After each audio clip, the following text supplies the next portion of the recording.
casa, ¿no? El Evangelio de Marcos de este domingo tiene la particularidad en que es la continuación de alguno anterior, en el que Jesús por primera vez había enviado de dos en dos a los discípulos. Primero, los discípulos iban con Jesús de un pueblo a otro, ¿no? Y veían lo que conocemos, cómo la gente lo buscaba, cómo atendía su palabra, cómo la recibía, cómo se producían algunos signos, prodigios o milagros, como signos de esa fe, de esa vida nueva que aparecía. Pero de golpe Jesús los envió solos, de dos en dos, ¿no? Y entonces los discípulos volvieron de esa primera misión, podríamos decir, ¿no? De ese primer entrenamiento de la Iglesia, que somos misioneros, ¿no?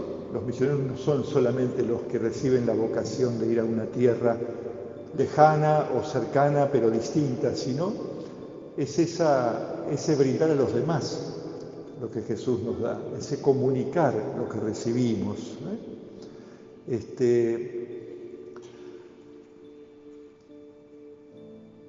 Y entonces, a la vuelta de esa primera misión, Jesús dice: vamos a un lugar aparte para descansar, para intercambiar, para decantar la experiencia de esa misión, para madurar, para descubrir lo que Dios nos dice. Y se van en una barca, pero la gente rodea por tierra, llega antes, y al desembarcar está esa frase de Jesús, que es la más importante del Evangelio de hoy, donde cuando vio a toda esa muchedumbre que lo buscaba aún yendo al desierto, Jesús tuvo compasión, ¿no? La mirada compasiva de Jesús. La mirada de Jesús que despierta un amor misericordioso, cada vez más profundo, ¿no? Y dice que los veía como ovejas sin pastor. Sobre esto nos detenemos un momento. La mirada de Jesús como ovejas sin pastor, así es como nos ve, ¿no?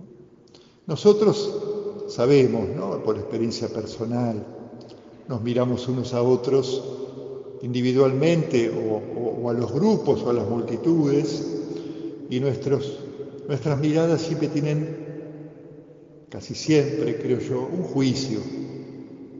El juicio puede ser de exaltar a alguien o puede ser de menospreciar a alguien, ¿no? Solemos comparar con juicios, a veces son despreciativos y a veces encumbramos a alguien sin motivos. Lo mismo hacemos con nosotros mismos, cuando nos juzgamos a nosotros mismos, ¿no? A veces nos sentimos por encima de los demás y a veces nos sentimos por debajo de los demás. Todas estas miradas humanas que hacen la cultura, porque vivimos con este cruce de miradas de cada uno de nosotros y de los diferentes grupos, ¿no?, en las que a veces entonces nos distanciamos, o nos sometemos según los juicios. Hoy la palabra de Jesús nos invita a darnos cuenta que Dios no mira como miramos los hombres, y la mirada de Jesús, que dice: están como ovejas sin pastor, contiene la mirada de Dios, que en primer lugar, fíjense que disculpa, podríamos decir. No es una mirada de desprecio, de juicio humano. Ve que hay una causa, que muchas veces no tenemos quien nos oriente, quien nos guíe. Sin pastor no tenemos la guía suficiente, el amor suficiente que nos conduzca, que nos oriente en el camino, que nos inspire el discernimiento necesario. Por un lado, la palabra de Jesús contiene que no hay un juicio despreciativo, una disculpa, están como ovejas sin pastor. Ve lo que nos falta para poder elegir mejor el camino cada día.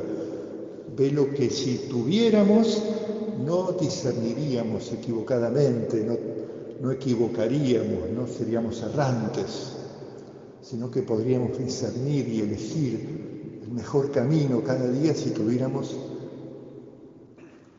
ese buen pastor. Pero tampoco es una disculpa que deja abandonado, porque hay errancia, Jesús la ve. Jesús ve la necesidad que tenemos de salida. Entonces, en primer lugar, fíjense, ¿no? Jesús, nosotros los hombres miramos abajándonos o elevándonos sin motivo a nosotros o a los demás, y Jesús ni eleva ni abaja. Es otra mirada. Ni acusa, ni desprecia, pero tampoco deja de mirar la necesidad de guía, de conducción, ¿no? De discernimiento, del Espíritu Santo, que Él justamente viene a darnos y renueva su don para que nos guíen en el interior, ¿no? Nunca tenemos entonces motivos de fe para despreciarnos o despreciar a otro.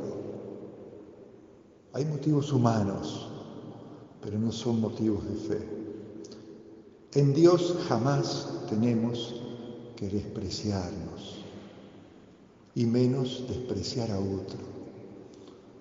Y tampoco tenemos necesidad de andar apoyándonos en algo o en aquello, o alabando a otro por encima de lo justo y siguiendo a alguien simplemente por una ideología o por algún otro motivo, porque tenemos la guía personal de Dios. Cada uno contamos con el Espíritu Santo. Él nos guía. Él nos hace presente la imagen de Jesús como buen pastor en cada momento de nuestra vida. Él hace presente que hay un llamado que hace que nuestra libertad tenga una dignidad, la que Dios nos creó para construir ese mundo de justicia, ese mundo de paz, apoyados en la misericordia de Dios que es infinita. Ese es nuestro buen pastor. Y por otro lado, también nos muestra a los discípulos, ¿no? Que Jesús, veamos eso un momento, los quería llevar aparte para descansar y conversar por la experiencia y se ven postergados. Hay primero que atender a la multitud que los esperaba en la orilla cuando desembarcan. Un pequeño cambio de planes, pero también una enseñanza. Es la enseñanza de la experiencia, ¿no? Que es la que más vale, ¿no? No son más importantes que los demás. No están en primer lugar. Están para servir, no para sentirse más dignos o más perfectos, o que han recibido en primer lugar o una cercanía especial con Jesús. Para nada. Los primeros son los últimos. Por eso también nos dice a todos nosotros, ¿no? Que el amor que recibimos y las señales de Dios para descubrir nuestra vocación a la justicia, a la paz, al servicio, que esta fe que recibimos cada vez que nos juntamos a orar, que los regalos que Dios nos da son para brindarlos, son para entregarlos, y que en la medida que los entregamos se hacen también verdaderos dones nuestros. Por eso no somos privilegiados, no estamos en los primeros bancos, sino que tenemos en el corazón, aún en la cercanía de Jesús, puesto con Jesús en los últimos. Y ese es el verdadero sentido del discipulado, ¿no? Del servicio cristiano. Los discípulos lo aprendieron ese día, ¿no? Y nosotros también nos lo recuerda el Evangelio para tener presente en nuestra vida. Esa mirada de misericordia sobre los demás no solamente es mirarlos como Jesús nos mira, sin desprecio, sin falso orgullo, sino amados para servir a los demás por Dios, también es la que nos hace ponernos al servicio de esos demás, de cada prójimo, del más lejano primero, porque entonces estamos no solo compartiendo la mirada de Dios, sino compartiendo el compromiso de Dios, el del buen pastor que se pone y va a buscar la oveja perdida. Así también nosotros somos servidores de llevar lo que hemos recibido. Como dice Lucas en un lugar, hemos recibido gratuitamente y damos gratuitamente. Y ahí es cuando la misericordia de Dios nos pertenece realmente, cuando la brindamos y la hacemos sentir como Dios nos la ha regalado a cada uno de nosotros. Que fortalezca también esto nuestro servicio, nuestra vocación de servicio en la sociedad, cada uno según su discernimiento, su tarea, según sus dones, según sus carismas. Que así sea.